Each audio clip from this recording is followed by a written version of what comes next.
Hello viewers, আজ আমরা remote sensing GIS এ কোথায় কোথায় পড়া যেতে পারে গ্র্যাজুয়েশনের পরে, কিংবা এই সাবজেক্ট নিয়ে পড়ে কি কি জব অপরচুনিটি রয়েছে সেগুলো নিয়ে একটু আলোচনা করব।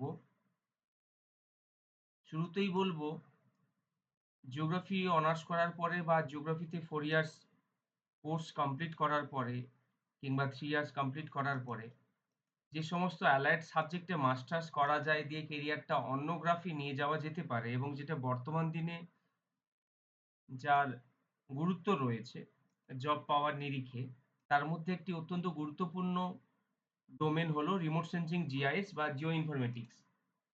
আজকে আমরা আলোচনা করব ওয়েস্ট বেঙ্গল কিংবা ওয়েস্ট বেঙ্গলের বাইরে কোথায় কোথায় পড়া যেতে পারে এই সাবজেক্টটি নিয়ে, এবং ওয়েস্ট বেঙ্গলের মধ্যেও কোথায় পড়া যেতে পারে। অ্যাট দ্য সেম টাইম আমরা কি কি জব অপরচুনিটি আছে সেটা নিয়েও একটু আলোচনা করব। প্রথমেই আমরা ওয়েস্ট বেঙ্গলের বাইরে যদি আলোচনা করি, তাহলে অবশ্যই Indian institute of remote sensing, যেটাকে আমরা আইআইআরএস বলবো, দেরাদুনে রয়েছে। অত্যন্ত পায়োনিয়ার একটা ইনস্টিটিউট রিমোট সেন্সিং জিআইএস এর জন্য, আমাদের একাডেমিক অ্যাজ ওয়েল অ্যাজ রিসার্চের জন্য। দেন জওহরলাল নেহরু টেকনোলজিক্যাল ইউনিভার্সিটি, যেটা হায়দ্রাবাদে রয়েছে। দেন পুনেতে সিম্বায়োসিসে আমরা করতে পারি। এছাড়াও Birla institute of technology BIT, যেটা রাঁচিতে রয়েছে ঝাড়খণ্ডের। নর্থ উড়িষ্যা ইউনিভার্সিটিতে করতে পারি আমরা, ময়ূরভঞ্জ ডিস্ট্রিক্টে রয়েছে। এছাড়াও ভারতী দাসান ইউনিভার্সিটিতে করতে পারি, তিরুচিরাপল্লীতে রয়েছে। এবং সেন্ট্রাল ইউনিভার্সিটি অফ ঝাড়খণ্ডে আমরা করতে পারি, যেটা রাঁচিতে রয়েছে। এটা দেরাদুনের ক্যাম্পাসের একটা ছবি। পুরোনো একটা ব্রাউচার থেকে স্ক্রিনশট শেয়ার করছি। দেখাই যাচ্ছে অনেকগুলো সাবজেক্টে, মানে রিমোট সেন্সিং এর আন্ডারে অনেকগুলো স্পেশালাইজেশনে মাস্টার্স করা যেতে পারে আইআইআরএস, এবং প্রত্যেকটা ক্ষেত্রেই কিন্তু এই মাস্টার্স ইন জিওগ্রাফি তারা এলিজেবল।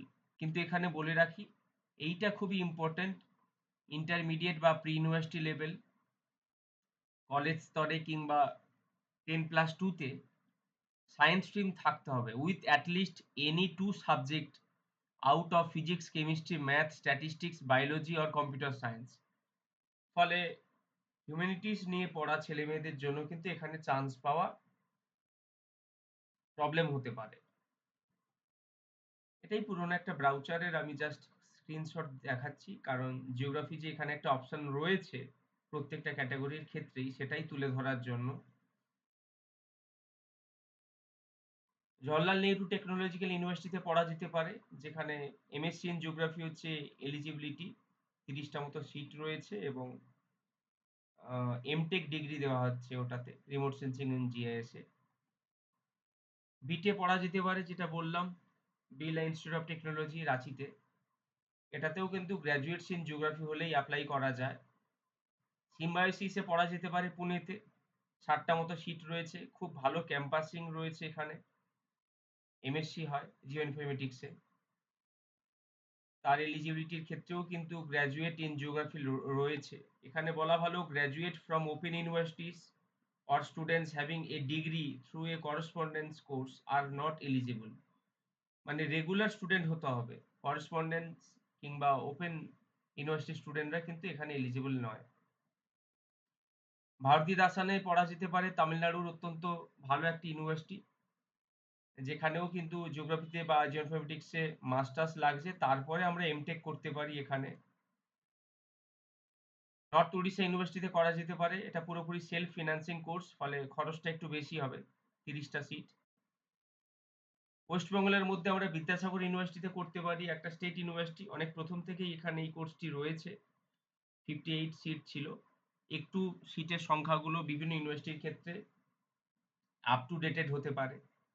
বাঁকুড়া ইউনিভার্সিটিতে করতে পারি, বাঁকুড়া ইউনিভার্সিটির ক্ষেত্রে কিন্তু পণ্ডিত রঘুনাথ মুর্মু স্মৃতি মহাবিদ্যালয়, এই ক্যাম্পাসে পড়া যায় post graduation in Jio informatics.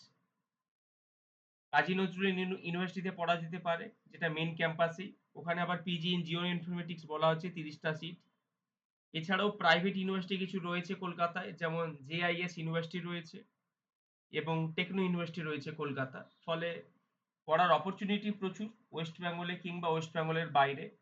নিজেদের সুবিধা মতো যেকোনো জায়গায় এপ্লাই করা যেতে পারে। তবে সেন্ট্রাল ইউনিভার্সিটি গুলো যেমন সেন্ট্রাল ইউনিভার্সিটি অফ ঝাড়খণ্ড বা সেন্ট্রাল ইউনিভার্সিটি অফ হরিয়ানা আরো যে সমস্ত সেন্ট্রাল ইউনিভার্সিটিতে এই কোর্সটি হয় তার জন্য মাস্টার্সের বা এমএসসির ক্ষেত্রে যে কমন এন্ট্রান্স হয় সেই এন্ট্রান্সটা ক্র্যাক করতে হবে। দেন অ্যা এটাতে এপ্লাই করা যায় বা এই সেন্ট্রাল ইউনিভার্সিটি গুলোতে এপ্লাই করা যায়। আর লাস্ট বলব জব এরিয়া কি, কি? সোসাইটির বিভিন্ন জায়গায় এর জব অপরচুনিটি রয়েছে।